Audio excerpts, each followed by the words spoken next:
So my name's John Buckmaster. I'm the board director here at Sydney Film School. I'm also one of the founders of the school.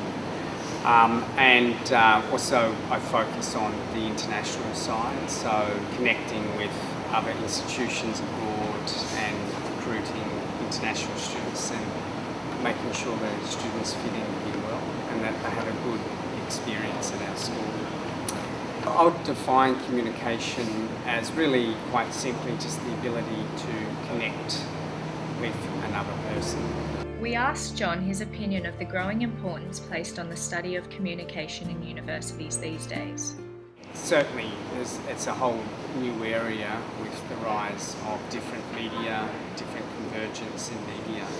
And that's really got to do with the proliferation of that technology and how we're more and more reliant on that technology, that it's actually changed our cognitive processes over time. John discusses the connection between the rise in social media as a tool for communication to earlier technologies such as the typewriter. 1. The typewriter changed literature. Right? The way literature was written with the advent of the typewriter actually changed the style of writing. So the actual technology we use to communicate shifts and changes how we communicate and the style of communication. And I do think that in terms of what social media is,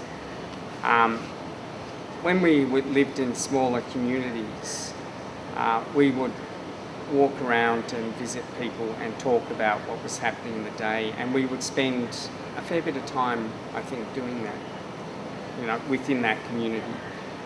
To get something out there to the whole of that community was relatively simple because it was a smaller community. So the proliferation of things such as Facebook and some recent phenomena that we've seen with outing people and using social media to get popular support on key issues, it's just an extension of what happened in the past. Can you say that if we don't have social courage, is that an expression? The Sydney Film School houses 23 nationalities amongst its 120 students. Despite the difference in culture and language, John believes the common platform of communication is one linked with filmmaking. When questioned about the non-verbal forms of communication, particularly in filmmaking, John expresses the way in which it can be used to transform the conveyed message. I guess this is one area that semiotics has been quite interesting in, where it's looking at how you have a particular sign and you can have an image, and that can be iconic, but it can also be indexical, but it can, within that, refer or point to something else and then become symbolic as well, depending on the context of it. The audience, when we look at a film, we assume that everything in a film has a purpose, it has meaning.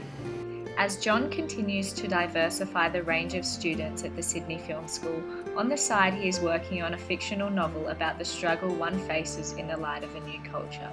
Evidently, John will continue to communicate as a teacher, a filmmaker, and an author.